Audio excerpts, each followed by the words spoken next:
الإعلامية ياسمين عز تكشف عن حصولها على حكم قضائي ضد الإعلامي اللبناني نيشان، والأخير يرد. إليكم التفاصيل.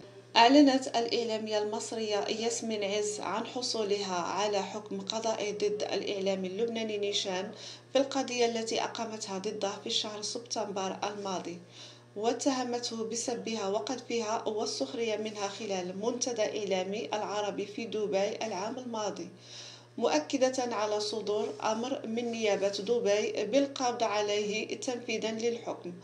بدوره علق الإعلامي اللبناني بطريقة غير مباشرة، مؤكدا أنه متواجد بالفعل في دبي لتصوير حلقات برنامجه.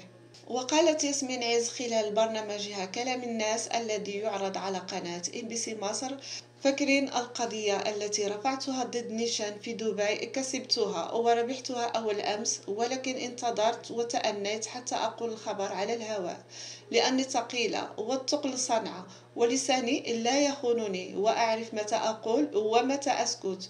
وجاء النص الحكم إنه في 29/4/2024 صدر الحكم بإدانة المتهم نيشان ومعاقبته لما نسب إليه من سب علني لشخصي أنا ياسمين عز، وصدر أمر من نيابة دبي بالقبض على المتهم تنفيذا للحكم. ياسمين عز أشارت إلى أنها رفضت كل المحاولات والمحايلات المستميتة للصلح حسب وصفها، وأضافت: قلت لا، يعني لا، ومحدش يقول للمسامح كريم، فالمسامح كريم ده برنامج نتفرج عليه وإحنا بناكل الفتوش، إنما أنا حقي ما أسيبوش. وطبعا هذا الحكم نتيجة الطبيعية أني أطالب بتعويض، وسيكون هذا التعويض رقم كبير جدا من المال، ولن أكشف قيمته الآن خوفا من العين والحسد، ولكن أي مبلغ تعويض سأحصل عليه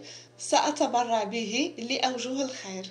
وشددت ياسمين عز على أنها لا تبحث عن كسب أموال، قائلة: يكفيني فخرا أن القضاء أنصفني ضد من حاول الإساءة لي، لأن الشرف والاعتبار والكرامة لا يمكنه تقييمه ماديا، وأنا الحمد لله لست في حاجة للأموال، لأني والحمد لله في زحام من نعيم، وربنا إداني كتير.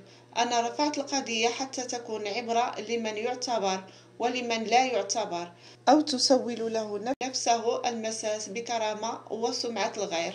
ياسمين عز كشفت أنها أقامت دعوى قضائية أخرى ضد نيشان في مصر، وهذه القضية أخذت مجراها موجهة حديثها إلى نيشان: عندك جلسة قريبة في مصر، وأنا برج الدلو يسامح ولكن لا ينسى حقه، ولا بد أن يحصل عليه كاملا، والحصول على الحق حرفة بالقانون. وأنا لما ذهبت دبي وشفنا المتهم قال علي إيه؟ هل أنا معزومة في بيتكم علشان تقول لي حضرتي ولا ما حضرتيش، أو تأخرتي ولا لم أتأخر؟ وتابعت: أنا كل عام معزومة بدعوة رسمية من المؤتمر المحترم، ولست معزومة في منزلك. وصحيح أني أصغر في السن من السيد نيشان بكثير، ولكن نصيحة له: نحن كإعلاميين كبار لازم نتقبل أي حدث يحصل ونتعامل معه، سواء ضيف تأخر أو ضيف لم يأتي، لأن ذلك لا ينقصنا ولا يزيدنا شيء، فلا يجب المساس بالآخرين من أجل الحصول على الترند.